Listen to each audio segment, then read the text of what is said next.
Selamat pagi, selamat sore, selamat malam teman-teman yang terkasih dalam Kristus semuanya. Shalom.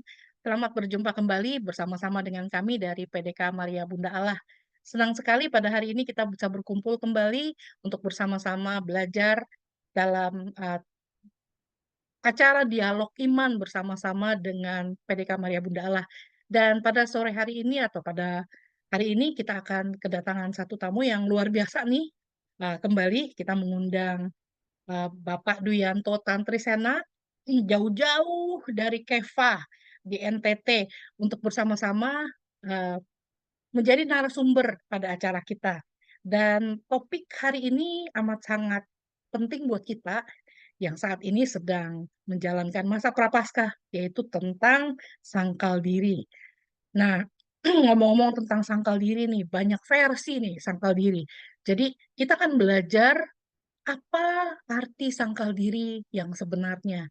Yang mungkin kita tahu secara harfiah, tapi apakah kita sungguh mengerti? Apa arti sangkal diri yang Tuhan maksud dan yang Tuhan mau untuk kita kerjakan?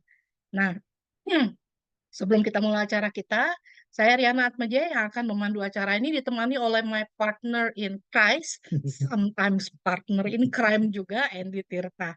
Oke, sekali lagi Tuhan tidak memanggil mereka-mereka yang sempurna, tetapi Tuhan memanggil mereka-mereka yang mau dibentuk. Dan hidup adalah proses pembentukan diri. Dibentuk artinya kita mau terus belajar, terutama tentang iman kita.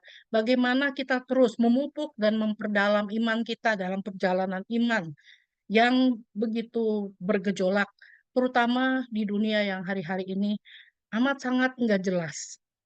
Kalau kita nggak mengambil eh, pengajaran yang tepat, kita akan bisa tersesat. Dan kita bersyukur kepada Tuhan untuk para pembicara kita yang dipilih Tuhan untuk berada di acara kita, sehingga kita bisa saling belajar untuk memperdalam iman kita dalam perjalanan iman ini.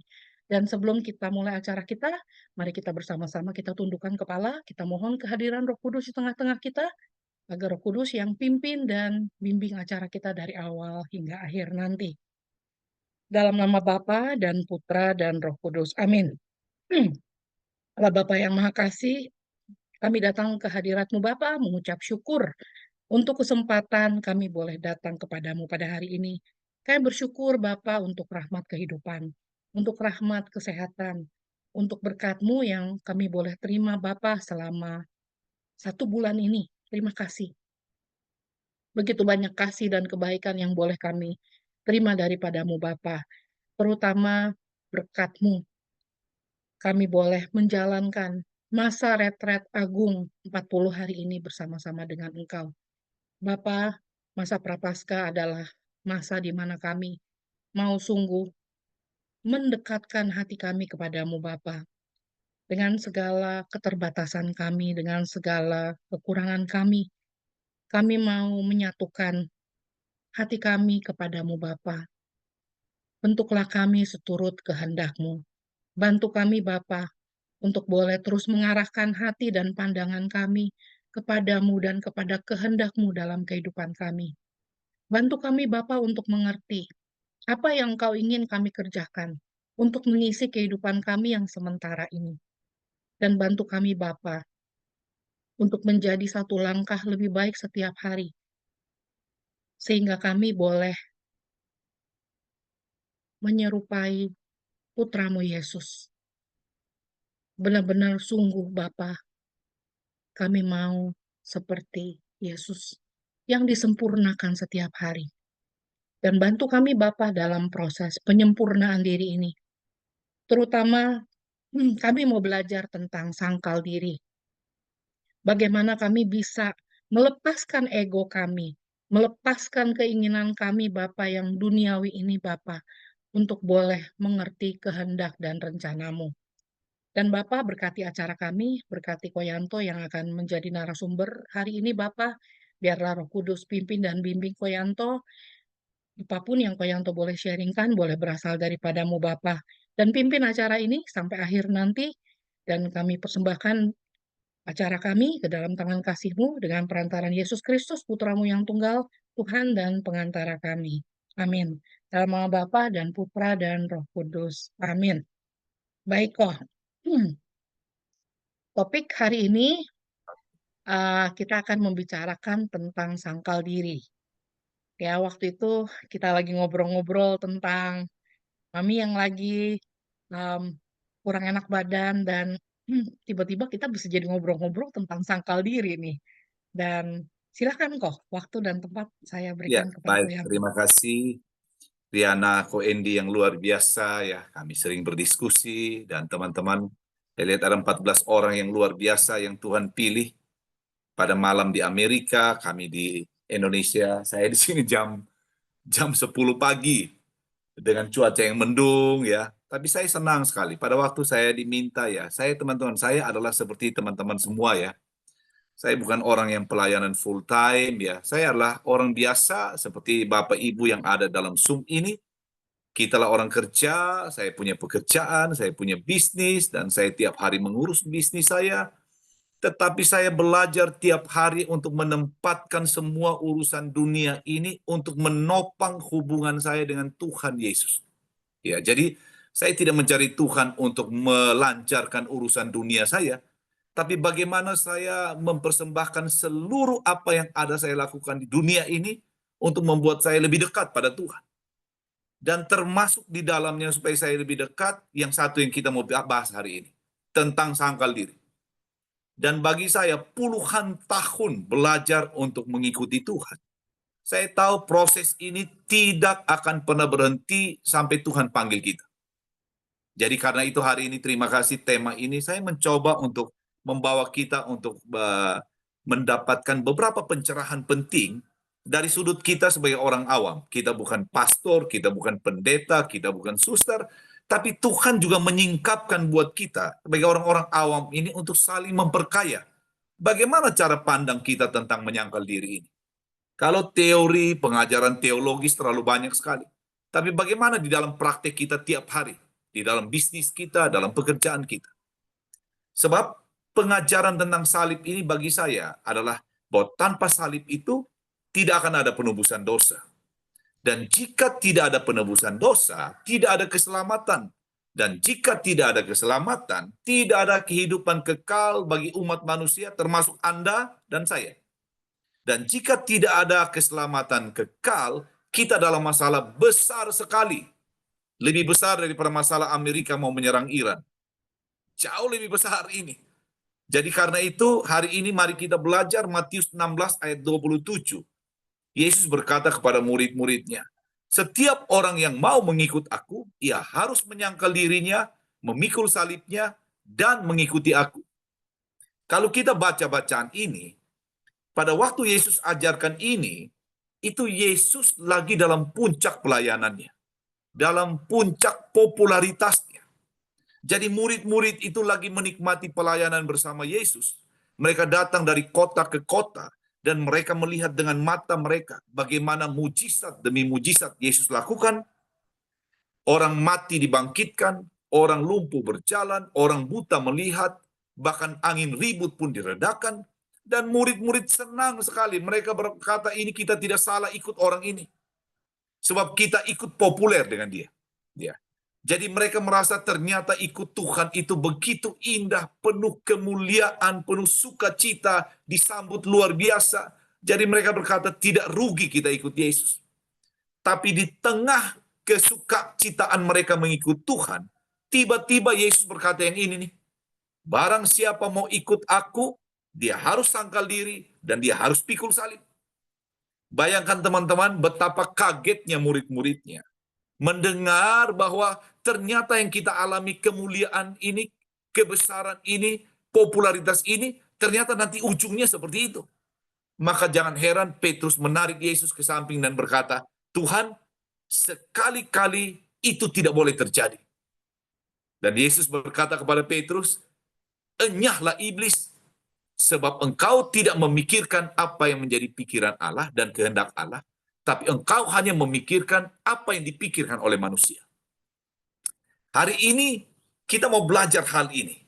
Bahwa ternyata ikut Tuhan itu tidak hanya tentang enak-enaknya saja.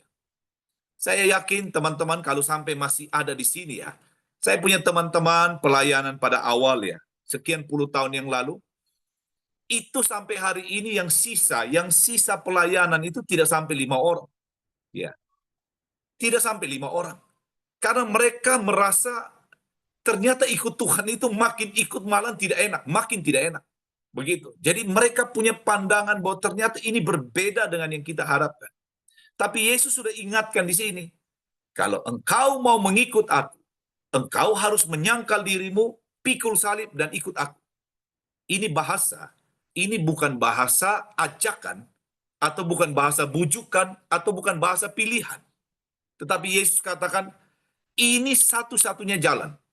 Jadi ini adalah keharusan.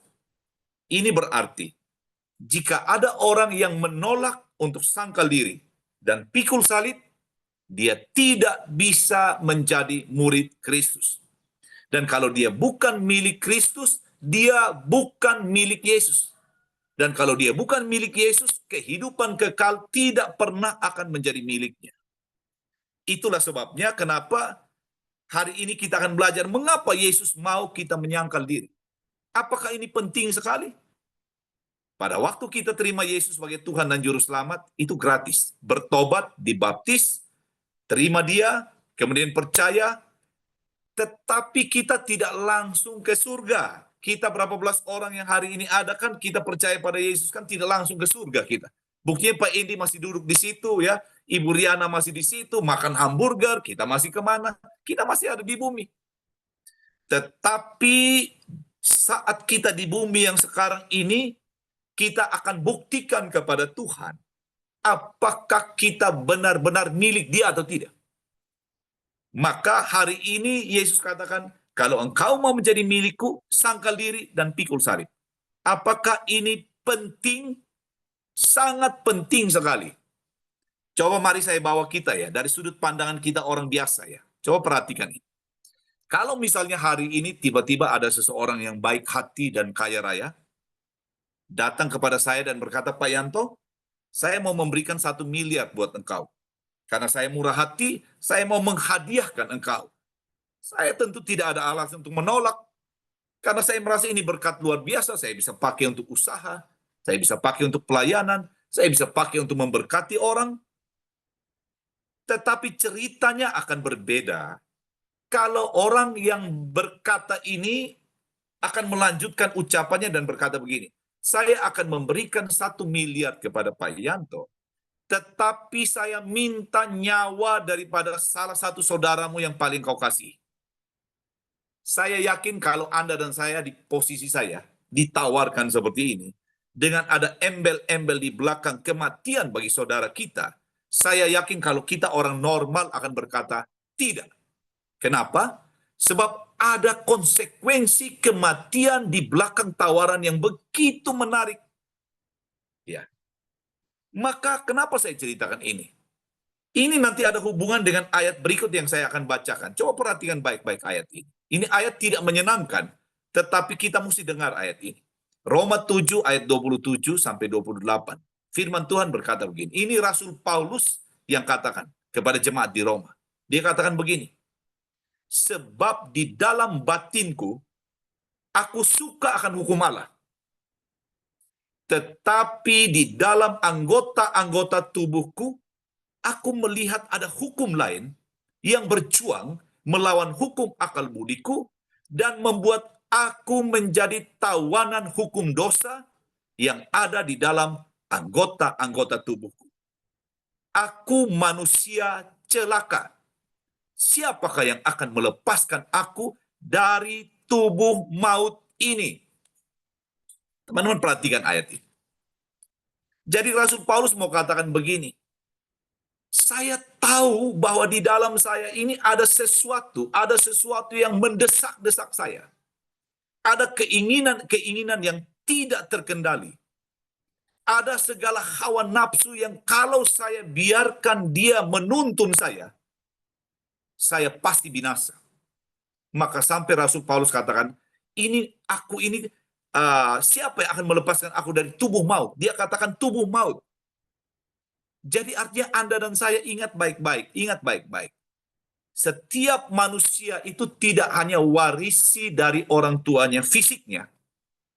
Seperti anak saya itu, dia mewarisi fisik saya dengan mamanya, saya dengan istri saya. Jadi putih ikut mamanya, tinggi ikut saya. Jadi mereka tinggi dan putih. Kalau mereka putih ikut saya, ini saya gelap ini. Kemudian kalau dia tinggi ikut mamanya, wah itu bahaya itu. Karena mamanya tidak tinggi. Tapi mereka tidak hanya mewarisi dari saya dan istri saya fisik, tapi seperti saya juga mewarisi dari orang tua saya, tidak hanya fisik, tapi kita semua mewarisi ada satu yang berbahaya namanya kodrat dosa asal. Dan itu sudah build up, tertanam di dalam kita. Dia tinggal tunggu saja apakah ada frekuensi dari luar yang mampu menghidupkan dia atau tidak. Makanya kenapa dikatakan iblis itu seperti singa berjalan keliling, mengaum. Dia tidak akan mencoba mendobrak Anda dan saya, tidak akan. Dia hanya terus memancarkan sinyal untuk menanti ada respon dari dalam. Dia punya agent yang sudah tertanam dalam kita. Karena nanti kalau itu agent itu sudah merespon itu frekuensi dari luar oleh si jahat itu, maka nanti kita yang buka pintu dari dalam untuk dia masuk. Ada banyak orang berkata, saya tidak tahu, tiba-tiba saya jatuh dalam dosa. No, no, no, no, kamu berbohong. Kamu yang merespon itu, dan kamu yang memilih untuk membuka pintu bagi yang jahat itu masuk. Makanya kenapa Rasul Paulus katakan, aku ini punya kehidupan, aku terjebak dalam tubuh maut ini. Jadi Rasul Paulus mau berkata, hati-hati dengan apa yang ada pada kamu. Musuh kamu itu bukan dari luar ke dalam. Tapi musuh kamu yang bisa menghancurkan kamu itu dia ada di dalam. Dia ada di dalam. Sadari itu dan belajar bagaimana mengalahkan musuh itu. Maka hari ini kalau kita belajar tentang sangkal diri, ini adalah ajaran yang sangat penting dari Yesus untuk mematikan yang di dalam. Itu. Makanya kenapa tadi saya katakan, kalau ini diikuti, keinginan daging dan segala hawa nafsunya, kita pasti binasa. Sebab tadi Rasul Paulus katakan, bukan yang baik yang aku mau, yang aku lakukan. Tapi tiap kali aku mau yang baik, yang tidak baik itu ada. Begitu. Saya tahu kita yang sudah bertobat, coba ingat baik-baik. Kita bukan malaikat. Tetapi kalau misalnya saya pernah terjebak, kemudian terikat pada pornografi. Kemudian pada waktu kita bertobat, kita berkata tidak untuk segala tontonan yang tidak baik. Tapi perhatikan ini. Tiba-tiba bisa kita punya handphone, kita punya laptop, dia masuk begitu saja. Tetapi perhatikan, saya tahu kita harus jujur mengatakan, seperti saya pun, saya harus jujur mengatakan. Kalau dia masuk, itu di dalam diri saya, ada sesuatu yang seperti monster itu mau melompat keluar, dan seperti mau menyambut dengan sukacita, yang seperti itu. Dan saya tahu ini ada di dalam setiap kita. Makanya sangkal diri itu berarti berkata tidak kepada keinginan daging yang akan menuntun kita pada kebinasaan. Dan berkata ya kepada tuntunan Allah Roh Kudus yang akan menuntun kita untuk hidup serupa Kristus dan dipimpin oleh firman Tuhan. Saya kasih contoh ya, bahwa ternyata kecenderungan kita untuk sangkal diri atau mengikuti keinginan daging itu akan punya dua konsekuensi yang berbeda yang sangat berbahaya. Kalau seseorang sudah memilih untuk menyangkal diri dan dia berkata tidak kepada daging, maka Roh Kudus akan memberi dia pertolongan, inspirasi, dan teman-teman dan lingkungan yang mendukung dia untuk melepaskan diri dari segala hawa nafsu kedagingan. Tapi kalau orang ini sudah mulai cenderung tertarik untuk mengikuti keinginan daging, maka iblis akan memberikan 1000 kemudahan. Ingat ini teman-teman. 1000 kemudahan. Entah buka handphone, tiba-tiba muncul beritanya. Entah tiba-tiba teman yang mengajarkan sesuatu. 1000 alasan untuk membenarkan kedagingan itu. Sekarang tinggal kita jatuh kemana. Saya kasih contoh. Ada seorang teman baik saya di Jawa. Dia direktur keuangan dari satu grup perhotelan yang cukup terkenal. Dan dia takut Tuhan luar biasa. Saya tahu orangnya itu takut Tuhan luar biasa. Menyangkal diri luar biasa. Dia cerita. Satu waktu bos dia ini, big bossnya ini orang kaya dan sangat tidak takut Tuhan. Dan hobinya adalah minum minuman keras, mabuk-mabukan, dan pesta dengan perempuan-perempuan nakal. High class. Dan dia tahu di lantai 12 dari kantor dia itu ruang VIP dari bosnya. Dia kerja di lantai 2. Satu waktu dia tahu bosnya lagi pesta di lantai 12. Kemudian tiba-tiba teman bosnya berkata kepada bosnya, tolong panggil si A misalnya, teman saya itu namanya si A. Tolong panggil si A. Dia juga harus ikut menikmati apa yang kita nikmati saat ini. Surga dunia ini. Maka bosnya dalam keadaan mau berkata, panggil si A dari lantai 2. Biar dia menikmati supaya dia tambah semangat kerja. Pada waktu teman saya ini dipanggil, dia tahu apa yang akan terjadi. Tapi dalam perjalanan dari lantai 2 ke lantai 12 di lift, dia berdoa, Tuhan tolong luputkan saya. Kalau saya menolak bos di depan teman-temannya, saya bisa langsung dipecat oleh dia. Tapi Tuhan tahu, saya tidak mau yang seperti ini. Saya bayar harga mahal untuk hidup menurut firman. Tapi saya tidak ada pilihan, saya akan menghadapi mereka, tapi saya tahu pertolongan Tuhan tidak pernah terlambat. Dia sudah punya keinginan Roh Kudus tolong saya. Dan dia cerita, pada waktu lift terbuka di lantai 12, dia melihat surga dunia ada di situ. Bosnya dengan perempuan-perempuan bermacam-macam, dari bermacam-macam bangsa ada di situ, dengan minuman keras yang begitu, dan mereka pesta luar biasa. Dan bosnya berkata, hari ini saya berbaik hati, kamu silakan pilih, kamu boleh menikmati apa saja. Di titik itu, tiba-tiba Roh Kudus memberi dia hikmat, tepat pada waktunya. Dia datang pada bosnya dan berkata, bolehkah saya bicara? Bosnya berkata, silahkan. Dia berkata begini, apakah bos percaya saya? Bosnya berkata, kalau saya tidak percaya kamu, tidak mungkin saya minta kamu kelola usaha saya yang begini banyak. Dan kamu bekerja dengan begitu baik. Dan dia melanjutkan, kalau bos tahu saya kerja baik, bos harus tahu, saya kerja baik karena saya tidak pernah urusan dengan yang seperti ini. Tapi kalau hari ini bos meminta saya menikmati, saya akan menikmati. Tapi bos harus ingat, kalau saya ketagihan dengan yang ini, uang bos dalam masalah besar sekali. Karena saya bisa pakai uang bos untuk menikmati seperti ini. Tiba-tiba bosnya tersadar dan berkata, betul juga ya. Kalau kamu ketagihan, saya bisa repot sekali. Maka bosnya mengusir dia dan berkata, berangkat kamu pulang ke lantai 2. Silakan kerja terus. Kamu tidak boleh ada di tempat ini. Dia turun dari lantai 12, dia memuji Tuhan dan berkata, Tuhan haleluya. Tepat pada waktunya saya tidak dipecat, tapi saya tidak terjerumus dalam apa yang mereka lakukan. Teman-teman perhatikan. Orang-orang yang punya niat untuk hidup kudus, Tuhan akan menolong mereka. Mereka akan ada dalam lingkungan orang-orang kudus. Mereka akan dapat pengajaran-pengajaran kudus. Dan Roh Kudus akan memberi mereka pengertian kenapa mereka harus sangkal diri dan hidup kudus. Makanya kenapa 1 Yohanes 2 ayat 15 firman Tuhan berkata begini. Janganlah kamu mengasihi dunia dan apa yang ada di dalamnya. Jikalau orang mengasihi dunia, maka kasih akan Bapa tidak ada dalam orang itu. Tidak ada dalam orang itu. Jadi artinya Tuhan mau katakan begini. Pada waktu kamu menyangkal diri, kamu berkata tidak pada dunia dan hawa nafsunya dan kenikmatannya. Kamu sedang memasukkan aku Tuhan Allahmu di dalam seluruh hidupmu. Maka aku yang ada di dalam seluruh hidupmu akan melakukan hal-hal yang bahkan tidak pernah engkau lihat dalam hidup ini. Artinya, kalau kita menyangkal diri, kita geser keluar si jahat dengan segala macam pengaruh dan kedagingannya ada di luar. Tapi sebaliknya, jika orang mengasihi dunia dan tidak mau menyangkal dirinya karena dia merasa ada satu istilah kami di NTT ini, ada satu bahasa daerah dia berkata begini, hake dan mate lahudi. Itu bahasa artinya begini, makan memang sebelum kamu mati dan tidak bisa bawa apapun. Nikmati memang semuanya. Selama engkau masih bisa menikmati, nikmatilah sesenang-senangnya. Karena kau mati tidak bawa apapun. Nasihat ini kalau orang tidak hati-hati, akan orang merasa bahwa saya harus menikmati semua selama masih ada waktu.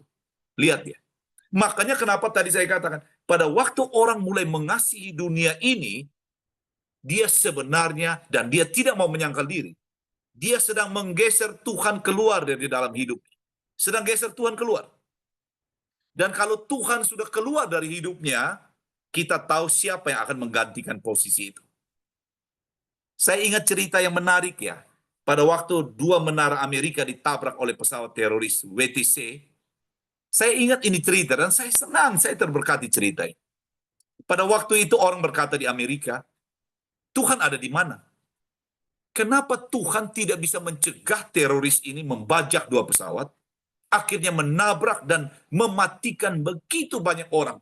Tuhan ada di mana? Kenapa Tuhan tidak berbuat sesuatu? Tapi saya senang mendengar penjelasan dari ada satu penginjil sederhana. Dia bilang begini, bertahun-tahun orang Amerika minta Tuhan keluar dari keluarga mereka. Karena banyak orang Amerika tidak percaya Tuhan lagi demi kebebasan pribadi. Tuhan dengan sopan keluar dari keluarga mereka. Bertahun-tahun orang Amerika tidak lagi mendidik anak-anak mereka untuk takut akan Tuhan. Mereka membiarkan anak-anak memilih pilihan mereka demi kebebasan. Maka Tuhan juga dengan sopan keluar dari anak-anak Amerika. Bertahun-tahun di sekolah Amerika tidak diajarkan lagi tentang akal budi dan agama dan takut akan Tuhan. Maka Tuhan juga keluar dari sekolah-sekolah di Amerika. Bertahun-tahun orang Amerika tidak lagi menghargai sakramen pernikahan. Orang menikah di kapal pesiar, orang menikah di taman, orang menikah di mana saja. Tapi Tuhan tidak ada. Mereka geser keluar, minta Tuhan keluar, dan Tuhan dengan sopan keluar. Maka pada waktu Tuhan sudah keluar dari seluruh hidupmu, lalu tiba-tiba iblis menampakkan diri dan menghantammu dengan keras, mengapa engkau harus heran? Mengapa engkau kaget? Bukankah engkau yang telah menggeser Tuhan keluar? Dan waktu Tuhan keluar, engkau sudah tahu apa yang akan menggantikan. Maka jangan heran. Di dalam hidup ini, kita tahu hanya ada 2 kuasa. Hanya ada terang, hanya ada gelap. Maka saya senang satu cerita ini, dia berkata begini. Ada seseorang bermimpi, ada di sebuah taman, ada di sebuah lahan besar, dan lahan ini dia lihat, yang sebelah kanan ini terang sekali. Dia tahu ada Tuhan di sana. Yang sebelah kiri ini gelap sekali dalam mimpi ini. Dia tahu iblis ada di sana. Dan di batas antara terang dan gelap ini ada satu pagar di sana. Ada satu pagar. Kemudian dia datang kepada terang itu dan berkata, Tuhan tahu saya mengasihi Tuhan. Tapi saya tahu hidup saya ini tidak bisa 100% ikut Tuhan. Masih ada sisi-sisi gelap saya yang saya sulit tinggalkan. Karena bagi saya ini kenikmatan saya ada di sana. Jadi saya ikut Tuhan ke gereja, saya pergi. Tetapi yang satu ini Tuhan, saya minta maaf, saya tidak bisa sepenuhnya.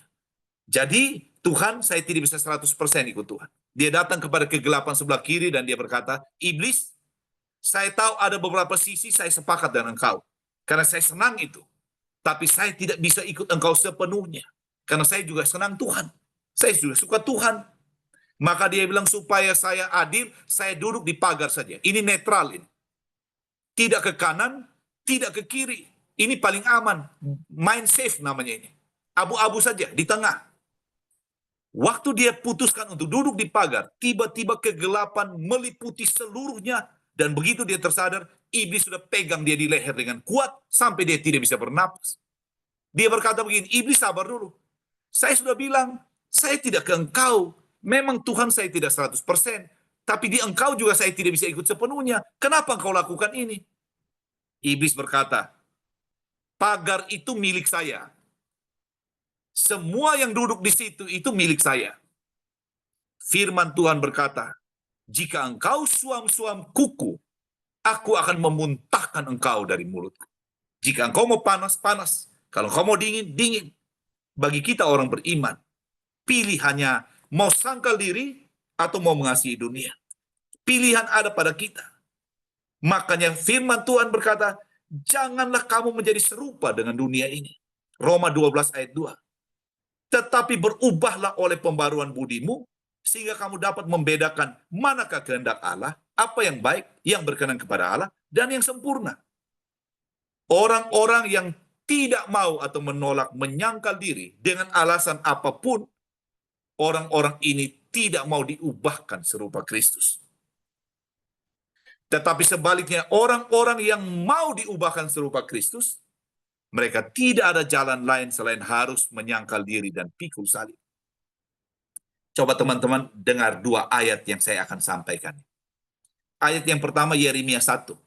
Kalau Anda baca Yeremia 1, di situ dikatakan begini. Tuhan katakan begini. Sebelum engkau dilahirkan oleh ibumu, sebelum engkau dikandung oleh ibumu, aku telah kenal engkau. Dan aku telah merancang satu masa depan yang baik bagi engkau. Sebab engkau milikku. Aku kenal engkau sebelum engkau dikandung. Tapi kalau kita baca lagi di Matius 7 ayat 24, firman itu berkata begini, Yesus katakan begini, aku tidak kenal dari mana engkau datang. Enyahlah dari hadapanku, kamu semua pembuat kejahatan.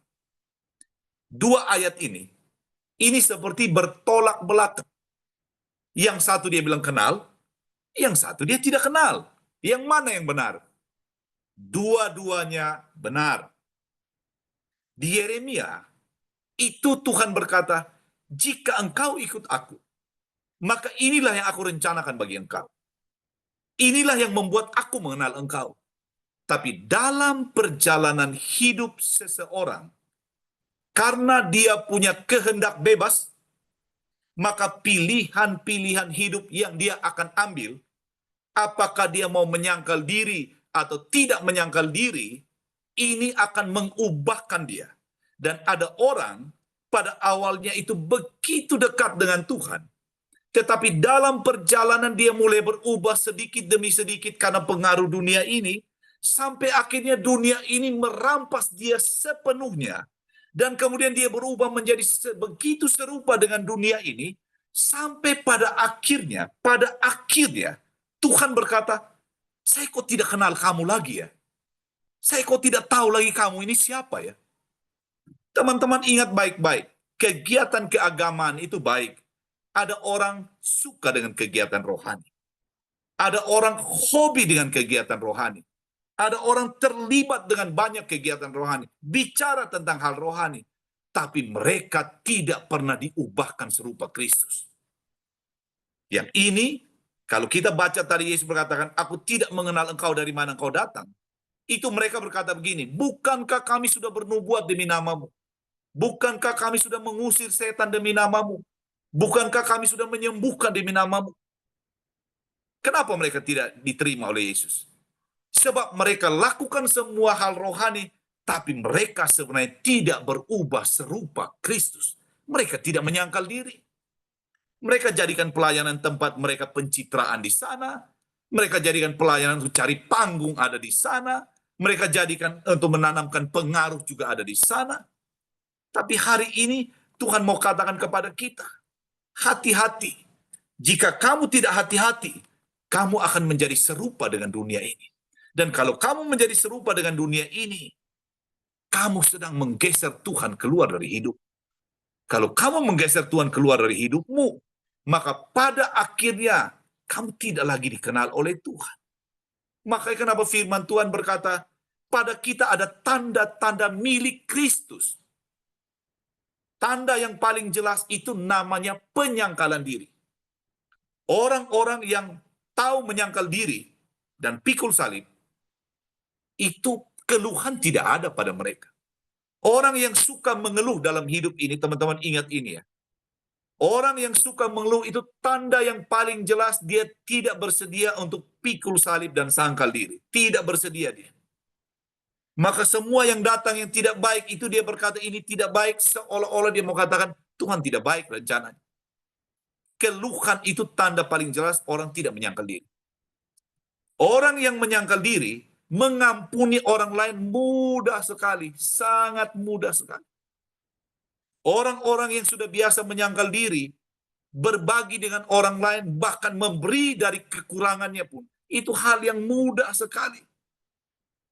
Orang-orang yang menyangkal diri ini hidup mewartakan firman, pelayanan sampai capek dan lain, tidak mengomel setitik pun karena dia tahu ini menjadi gaya hidup saya.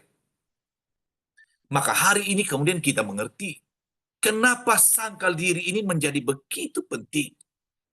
Sebab sangkal diri ini membuat Anda dan saya diubahkan serupa Kristus. Dan ingat baik-baik, saya kasih ingat satu quotes, dia katakan begini, seseorang tidak bisa memberikan pada orang lain apa yang dia tidak punya. Ada banyak orang mau berbagi pada orang lain, mau mengasihi orang lain, mau membuat orang lain lebih baik hidupnya. Tapi kalau Anda tidak punya kekuatan itu, engkau tidak bisa bagikan apapun. Sebab yang kita mau bagikan itu harus kita terima. Makanya firman Tuhan berkata, kalau kamu tidak melekat pada pokok anggur yang benar, kamu tidak mendapatkan apapun untuk kamu berikan pada orang lain. Tapi supaya kamu bisa melekat, kamu harus diubahkan serupa Kristus. Dan supaya kamu bisa diubahkan serupa Kristus, kamu harus menyangkal diri. Tidak ada jalan lain. Kalau engkau tidak menyangkal diri, engkau tidak bisa melekat pada pokok anggur, yaitu Yesus Kristus Tuhan. Kalau engkau tidak melekat pada pokok anggur yang benar, engkau tidak punya suplai. Firman Tuhan berkata, aku datang, kata Yesus, supaya kamu hidup, dan hidup dalam segala kelimpahan. Ini bukan bicara tentang uang, tapi ini bicara tentang kelimpahan damai sejahtera. Orang-orang yang menyangkal diri, kalau kita bertemu mereka, mereka kelimpahan dengan damai sejahtera, dengan sukacita, dengan kehangatan, dengan semangat. Ya, api mereka itu tidak terpadamkan. Sebab mereka terus melekat kepada sumber api ini, kepada sumber air kehidupan ini. Tapi bagaimana kita bisa melekat kalau kita tidak serupa Kristus? Dan bagaimana kita bisa serupa Kristus kalau kita tidak menyangkal diri? Sedikit lagi kita akan menghadapi Paskah. Ingat baik-baik teman-teman, hari ini firman Tuhan ingatkan kita. Tanpa sangkal diri dan pikul salib, tidak ada seorang pun yang bisa menjadi serupa Kristus. Kalau kita tidak serupa Kristus, kita mengasihi dunia ini, kasih akan Bapa tidak ada pada orang itu. Maka hari ini biarlah firman ini mengingatkan kita, kita masih ada waktu. Apakah sangkal diri akan mudah? Peperangan besar akan terjadi. Tetapi kita tidak ada pilihan yang lain. Sebab jika Allah ada di pihak kita, siapa yang kita harus takuti dalam hidup ini? Terima kasih firman ini saja, karena saya tahu masih ada diskusi. Tuhan memberkati kita. Amin. Amin, terima kasih Koyanto, luar biasa. Ya, buat teman-teman yang mungkin masih bingung dengan apa itu dosa asal, saya akan bagikan. Ini dosa asal itu adalah terdiri dari 7 dosa pokok. Ya, dosa pokok yang melekat di kita. Dosa pertama, kesombongan. Kedua, ketamakan. Ketiga, iri hati. 4, kemarahan. 5, hawa nafsu. 6, kerakusan makanan. 7, kemalasan. Ini 7 dosa asal yang melekat di diri kita. Nah, salah satu PR kita adalah ketika kita mengenal nih 7 dosa ini, di antara 7 dosa ini yang mana yang paling dominan di kita? Yang mana yang paling kuat di kita? Ya, jadi di antara yang paling kuat itu, nah itu yang harus kita perbaiki.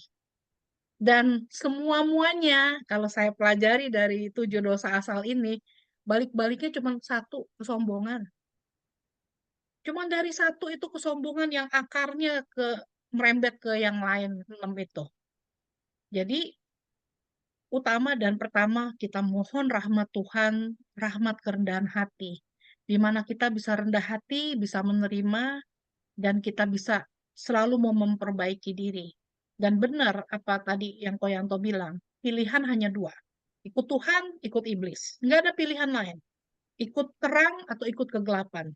Nggak ada di gray area. Jadi kalau kita masih negosiasi, iya, enggak, iya, hati-hati. Karena kita nggak pernah tahu kapan waktunya Tuhan akan panggil kita pulang. Jadi jangan buka celah untuk kita membiarkan iblis yang masuk negosiasi dengan kita dan kita terjerumus, akhirnya jatuh dalam dosa. Jadi memang benar, sebenarnya ajaran yang penting dan terutama yang harus kita semua orang Katolik belajar, pelajaran pertama ini, sangkal diri. Ya ketika tadi saya dengerin Koyanto cerita dari awal, Dan saya bilang, wow, ini hal-hal ini yang kita nggak sadari. Dan kita mungkin boleh dibaptis, kita mungkin boleh aktif di mana-mana, tapi apakah kita sungguh mengerti tentang apa yang dipelajarin hari ini? Mungkin nggak semua orang Katolik tahu. Jadi, terima kasih kok, udah buka semuanya, sehingga kita bisa lebih mencerna dan lebih bisa mengerti apa yang harus kita jalani dalam mengisi kehidupan kita yang sementara ini.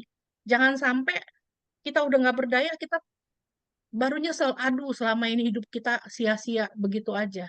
Jangan sampai kita dilepeh sama Tuhan. Dilepeh,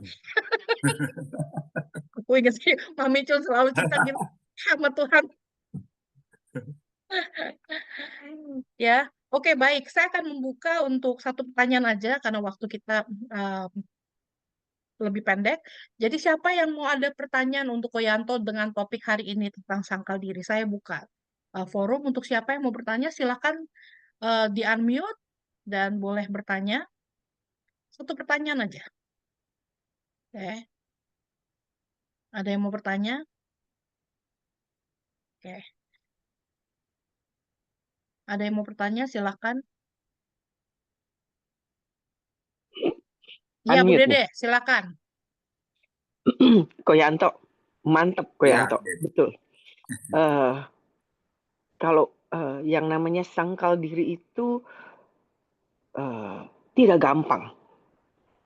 Tidak gampang kalau kita tidak melekat kepada Tuhan. Itu boleh dibilang tiap hari itu tantangan itu datang. Kalau kita tidak melekat kepada Tuhan, habis. Ya. Sekarang saya mau minta advice. Kita berusaha di dalam hidup sehari-hari, kan kita juga masih bekerja, kita masih ada keluarga, kita masih ada orang tua.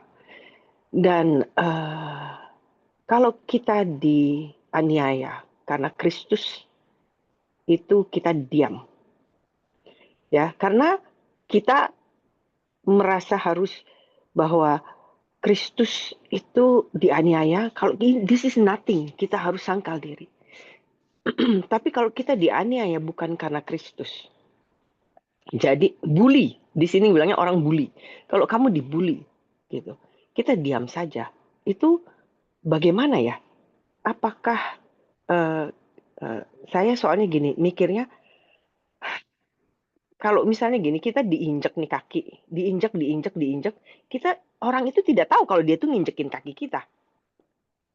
Terus kita mesti bilang, diinjek itu sakit, kamu jangan injek lagi. Tapi nggak bisa, dia suka sekali menginjak, gitu. Terus apa yang harus kita lakukan? Apa yang harus kita kita buat supaya kita tidak menjadi batu sandungan? Gitu pertanyaannya Koyanto.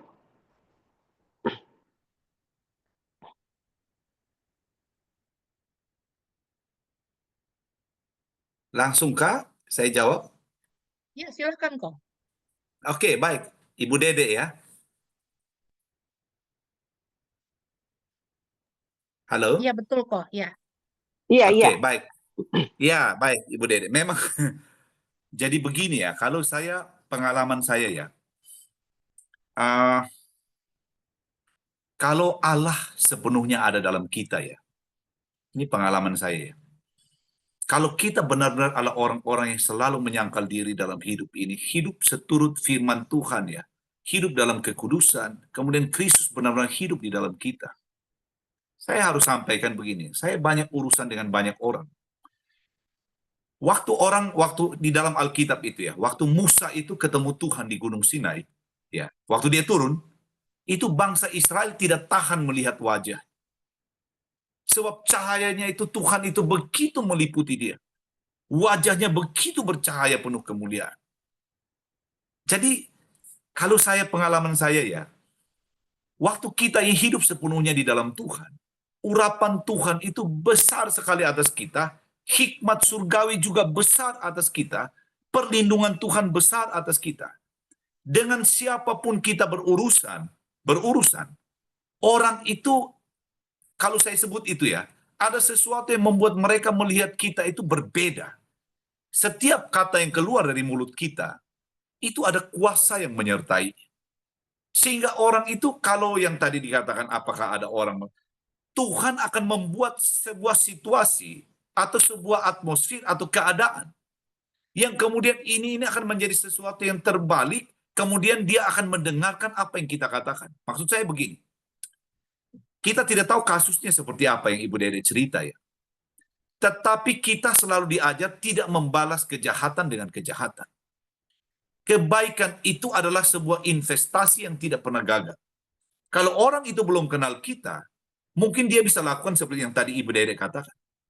Tetapi kalau orang terus melihat cara hidup kita, bagaimana kita bersikap, bagaimana kita punya kepribadian, bagaimana kita punya citra diri di hadapan orang karena kita takut akan Tuhan, itu biasanya itu Tuhan memberi kita hikmat untuk apa yang kita harus lakukan menghadapi orang itu. Mungkin saja kita bisa menegur dia. Kalau yang dia lakukan itu tidak benar. Mungkin saja saya punya pengalaman, kami di sini ada organisasi namanya PSMTI, Paguyupan Sosial Marga Tionghoa Indonesia. Saya ketuanya. Dan di dalam kelompok kami ini, orang-orang Tionghoa ini, ada beberapa ibu-ibu, saya pakai istilah mereka ibu-ibu ini, yang sangat dominan sekali, yang sangat dominan. Dan suaminya sudah teraniaya, sudah ditaklukkan lama sekali. Nah, waktu ibu ini bergabung dengan, ini suami sudah ditaklukkan lama. Kenapa saya katakan begitu? Waktu kami kumpul di rumahnya beberapa hari yang lalu, mau pergi pelayanan, istrinya bilang kepada kami, ayo foto dulu dengan tuan rumah. Maksudnya dia dan suaminya. Ayo foto dulu dengan kami, begitu ya. Suaminya dari belakang berkata, tidak usah, bla bla bla bla. Saya cuma mendengar dia cuma bisik pelan begini. Kalau saya bilang ikut. Maka tiba-tiba suaminya dengan riang gembira langsung ikut kita. Ayo foto. Saya tahu ini sudah ditaklukkan lama sekali ini. Sudah ditaklukkan lama. Terus tiba-tiba kita pergi ke tempat yang cukup jauh, perjalanan kira-kira 3 jam. Saya datang agak terlambat. Jadi akibatnya semua mobil sudah jalan, saya ketinggalan dan saya sendirian nyetir, yang menunggu saya hanya ibu ini. Jadi dia harus naik di mobil saya, duduk di depan dengan saya, perjalanan 3 jam. Belakangan baru saya tahu teman-teman berkata begini, kami mau tahu apa yang dibicarakan oleh Pak Yanto dan dia. Karena dia mungkin akan mencoba menaklukkan Pak Yanto itu. Begitu ya. Saya bilang pada mereka, 3 jam saya injili dia tanpa dia omong apapun. Dan 3 jam saya bagikan ke dia tentang apa arti sangkal diri dan pikul salib itu. Maka dia turun, dia hanya berkata pada orang-orang yang di kelompok kami, dia berkata, saya belajar banyak dari Koyanto loh, selama 3 jam. Jadi saya bilang pada mereka begini ya, kita yang di dalam Tuhan, itu ada satu urapan yang begitu besar, itu roh kita itu menaklukkan roh mereka. Ya. Yang penting kita hidup seturut firman Tuhan, roh Allah ada pada kita, siapapun itu pasti ditaklukkan. Bukan kitanya. Tapi kata-kata kita ada kuasa, sikap hidup kita ada kuasa, kebiasaan kita ada kuasa, dan penyertaan Tuhan akan membuat orang itu mendengarkan apa yang kita katakan. Jadi tadi kalau Ibu Dede katakan, kalau orang membuli kita, itu yang saya tadi katakan, dia akan salah orang itu. Dia berurusan dengan Ibu Dede itu, dia salah orang itu namanya. Sebab dia akan belajar bahwa Tuhan bisa pakai kita untuk mendidik mereka. Ya. Nah, itu tinggal dia punya teknisnya seperti apa, itu pekerjaan Roh Kudus, itu bukan pekerjaan kita. Tetapi yang jelas, Tuhan tidak pernah permalukan kita. Tapi dia bisa pakai situasi apapun untuk menunjukkan pada orang itu bahwa roh Allah ada pada kita. Roh yang lebih besar daripada roh apapun, roh keberanian, roh hikmat, dan roh takut akan Tuhan. Jadi saya tahu Tuhan akan menyertai Ibu Dede untuk bisa menaklukkan si pembuli itu. Dan mungkin dia akan jadi teman akrab dari Ibu Dede. Biasanya begitu tuh. Setelah dia tahu yang ini tidak bisa ditaklukkan, dia akan takluk kembali pada Ibu Dede. Bukan untuk hal tidak baik ya. Tapi mungkin dia akan mendengarkan Ibu Dede. Terima kasih. Amin. Terima Ya. kasih Koyanto. Baik, Baik, Bu Bu Dede. Dede. Ada satu pertanyaan kok, ini di chat. Bagaimana kita bisa membedakan antara menyangkal diri yang sesuai dengan kehendak Tuhan dengan menjadi bodoh? Karena Tuhan berfirman, kita harus tulus seperti merpati, namun cerdik seperti ular. Ya, baik. Memang saya yakin kita ini Tuhan memberikan juga hikmat dunia juga kepada kita ya. Jadi artinya tulus seperti merpati ya, tapi cerdik seperti ular itu harus. Kenapa? Karena kita hidup di antara ular-ular berbagai macam. Jadi kalau kita tidak cerdik seperti ular, kita dimakan ular yang lain itu. Ya. Tetapi kita mesti berhikmat. Ingat baik-baik teman-teman. Mesti berhikmat. Saya kasih contoh. Ada beberapa orang yang suka pinjam uang. Ya. Tapi kita tahu orang ini tidak akan pernah kembalikan uang itu. Begitu. Nah, saya dengan istri saya, kami sudah tahu. Kalau dia datang orang-orang ini ya, ini kami bawa sertifikat, kami titip ya. Nanti kami akan kembalikan, begitu ya. Kita ini kan kadang-kadang kan, waduh ini yang dia mau pinjam ini cukup besar ini, kira-kira begitu tuh. Tapi kan kita juga tidak mau jadi batu sandungan. Maka bagi saya dan istri saya, kami cari jalan tengah yang juga tidak mempermalukan Tuhan. Tapi juga tidak membuat kami dibodoh-bodohi oleh orang-orang seperti ini. Jadi kalau dia datang, kami sudah tahu orang ini terkenal, begini.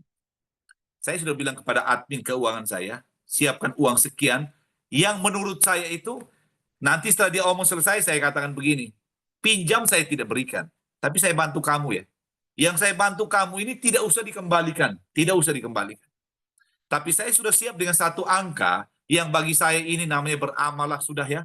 Sudah, saya kasih kamu ini, dan setelah dia pergi, saya tahu dia tidak akan pernah datang lagi, tapi saya dihindarkan dari memberi pinjaman yang banyak, yang saya tahu dia tidak akan pernah kembalikan, tapi saya juga terbebas dari rasa bersalah bahwa saya tidak bantu dia apapun, begitu ya. Jadi artinya kita belajar berhikmat, supaya kita tidak tadi katakan, ini menyangkal diri sampai dibodohi oleh orang ini. Kamu sudah tahu ini ular beludaknya seperti apa, kok kamu bisa pinjamkan uang ke dia, kira-kira begitu. Jadi ini saya tidak tahu kasusnya seperti apa. Tetapi menyangkal diri ini lebih kepada hawa nafsu kita yang mencoba untuk membuat kita terpisah dari Allah. Dan yang kemudian membuat iblis mendapat tempat dalam diri kita. Itu lebih kepada situ ya. Tentang saya tadi katakan. Kalau orang sudah ada niat selingkuh, ya. Jadi ingat teman-teman ya. Iblis itu pelajari kita satu persatu. Dia pelajari Riana, dia pelajari Pak Endi, dia pelajari Ibu Liliana, dia pelajari saya. Dan iblis pelajari kita serius 24 jam. Dia cari titik di mana kita paling lemah. Maka kita harus berhati-hati. Kemarin ada kasus di sini lagi heboh, ada anak muda ikut satu kompetisi seperti Indonesian Idol begitu, anak dari daerah sini masih muda, mamanya teman kelas saya. Dan waktu dia mau di vote supaya dia menang itu kami semua vote, dari gereja juga vote supaya dia bisa menang karena dia satu-satunya wakil dari NTT, dari provinsi kami. Dan dia menang. Tinggal satu langkah lagi dia menang total grand yang finalnya.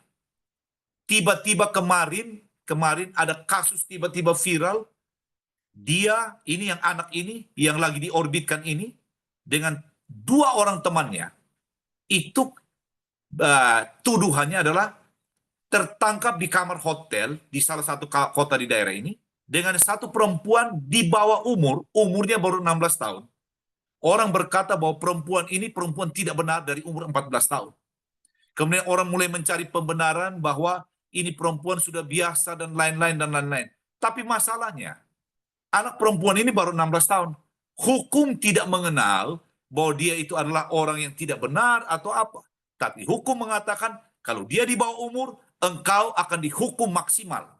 Dan ancaman hukumannya belasan tahun. Yang saya bisa lihat adalah betapa sedih orang tuanya. Mamanya menangis tiap hari. Karena kasus ini tidak bisa dihentikan. Maka tiba-tiba masa depan anak ini hancur begitu saja. Sebuah reputasi yang dibangun bertahun-tahun hancur hanya satu kebodohan kecil dalam beberapa menit. Kalau saya pakai istilah, ini pertukaran yang tidak sepadan. Tidak sepadan. Makanya kenapa firman Tuhan mengatakan, kamu harus ada dalam satu komunitas yang baik, yang bisa menjaga kamu, supaya kalau kamu begitu mulai mau tergelincir, ada yang pegang kamu, jangan jatuh. Itu. Maka kalau ada orang tidak mau ikut dalam komunitas, ini orang paling malang di dunia, dan hanya satu penjelasannya, kesombongan saja. Hanya kesombongan saja. Maka kenapa tadi kita katakan, berhati-hati.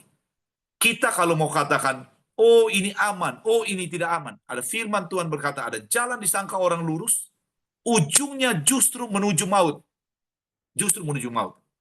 Maka kalau tadi pertanyaannya, apakah nanti kita dibodoh-bodohi karena kita, Mami Chun selalu omong, saya bilang begini, lebih baik kamu dikenal sebagai orang baik, cenderung terlalu baik, daripada orang kurang baik. Bahkan mungkin terlalu baikmu itu engkau dimanfaatkan oleh orang. Tapi lebih baik engkau menjadi terlalu baik daripada engkau menjadi kurang baik. Ya. Jadi karena itu saya percaya kita, Tuhan juga beri hikmat dunia untuk bisa membedakan ini benar, ini tidak benar. Tidak perlu disermen, tidak perlu tanya orang pintar, tidak perlu minta mimpi. Saya rasa dengan hikmat sederhana kita tahulah ini benar, ini tidak benar. Dan Tuhan juga membekali kita dengan hikmat surgawi. Terima kasih. Amin. Pada intinya adalah Yohanes 15:5. Yesus adalah pokok kehidupan kita. Kita adalah rantingnya. Jadi kita harus melekat kepada Tuhan. Kalau kita tidak melekat pada Tuhan dan firman-Nya tidak tinggal pada kita, gimana kita bisa tahu yang mana yang benar, yang mana yang salah? Amin. Ya, Amin. ketika kita tahu yang mana yang benar, yang mana yang salah, dan apapun yang kita lakukan, pasti firman Tuhan akan selalu mengingatkan kepada kita, oh ini nggak boleh, oh ini boleh.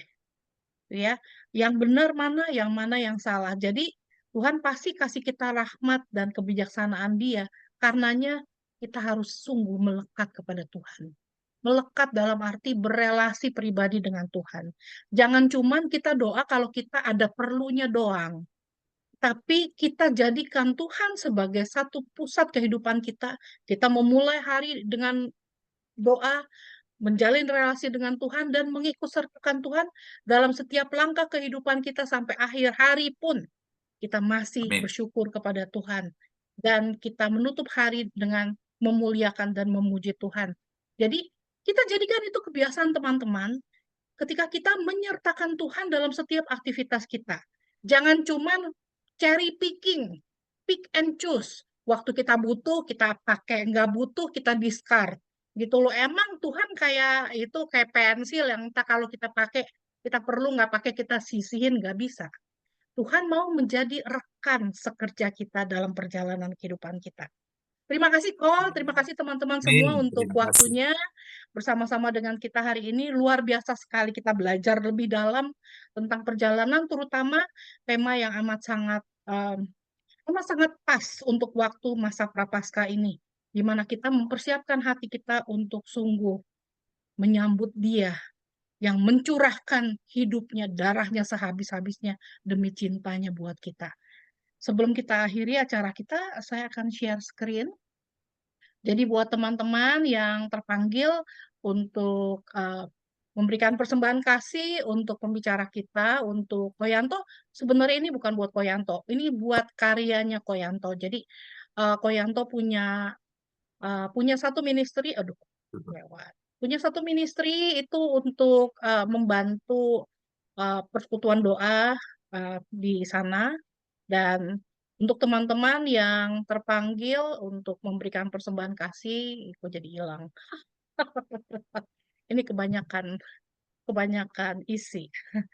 Jadi buat yang mau memberikan persembahan kasih untuk karyanya Koyanto, boleh silakan dikirimkan, oke. Bagi teman-teman yang terpanggil untuk memberikan persembahan kasih kepada pembicara kita, dari yang di Amerika boleh di-sel ke saya, Riana 650-580-3488. Dan buat yang di Indonesia, silakan ditransfer ke account Marcella Mila Kartika, BCA Cabang Jakarta, 519-515-4039.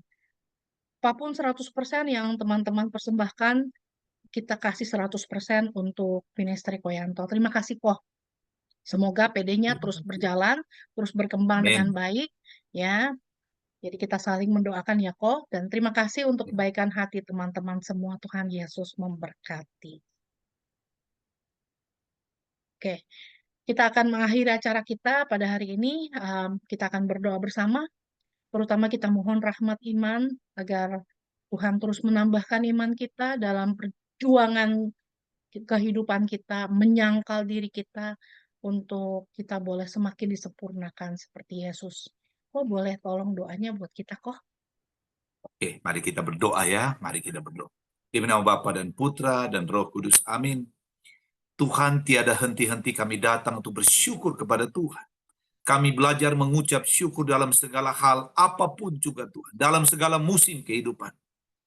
Kami tahu ada banyak teman-teman pada saat ini sedang dalam masa-masa yang tidak baik, musim kehidupan yang tidak baik. Tetapi Engkau ajarkan kami, Engkau tetap Allah yang pegang kendali Tuhan. Engkau yang ada di depan kami, Engkau yang membuka jalan bagi kami. Dan Engkau yang merintis jalan itu bagi kami. Supaya kami tidak kekurangan satu apapun dalam mengiring Engkau. Inilah kami anak-anak Tuhan yang ada dalam acara Zoom ini. Kami percaya Engkau akan kenal kami sejak kami ada dalam kandungan ibu kami, sampai akhir kami menutup mata kami. Engkau akan menuntun kami supaya setiap hari kami semakin serupa dengan Kristus, agar hidup kami ini boleh memancarkan kebesaran dan kemuliaan bagi nama Tuhan. Tolong kami Bapa supaya kami mampu menyangkal diri kami. Sebab pada waktu kami sangkal diri kami memberi ruang sebesar-besarnya bagi Allah Roh Kudus bekerja dalam hidup kami. Sebab jika Allah Roh Kudus itu bekerja, maka tidak ada yang mustahil bagi Engkau. Kami tahu Kristus tidak hanya menyertai kami, tetapi Kristus juga tinggal di dalam kami. Untuk memastikan setiap firman yang keluar dari mulut Allah tidak kembali dengan sia-sia. Tapi firman itu akan berhasil dalam setiap kami yang pada saat ini ada dalam Zoom ini. Tuhan, kami percaya kekuatan-Mu sedang turun atas kami. Engkau yang membuka tingkap langit Tuhan. Supaya urapan-Mu tercurah atas kami. Kalau kami bicara, kata-kata kami disertai oleh kuasa dari tempat yang maha tinggi. Kalau kami berpikir, hikmat surgawi Engkau tambahkan kepada kami. Kalau kami bertindak, biar apa yang kami lakukan itu hanya untuk membesarkan dan mempermuliakan nama Tuhan dan menjadi berkat bagi banyak orang lain. Kami percaya pada saat ini Tuhan, menjelang masa Prapaskah, kami harus ingat tentang pengorbanan Yesus di salib. Engkau berkata, sudah selesai.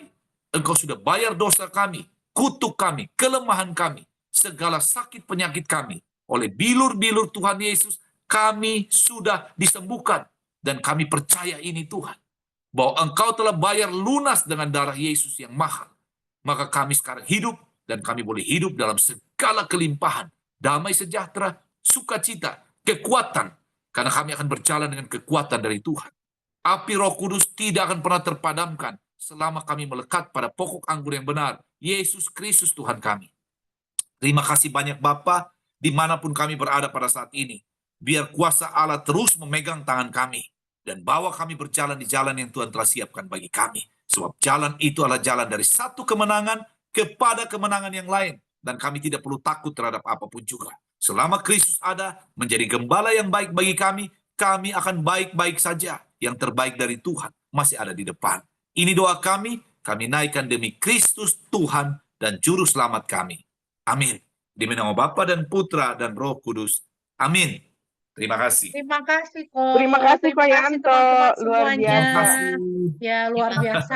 Ya Tuhan Yesus berkati semua. Terima kasih Pak Yanto. Thank you semuanya. Terima kasih Tuhan memberkati pelayanan Ko Yanto. Thank you. Amin. Sampai God ketemu bless. lain kali. Ya, thank you next time. Amin. Terima kasih. Terima kasih kok. Thank you Terima semuanya. kasih. Terima God kasih, bless. Dadah. Bye. Bye.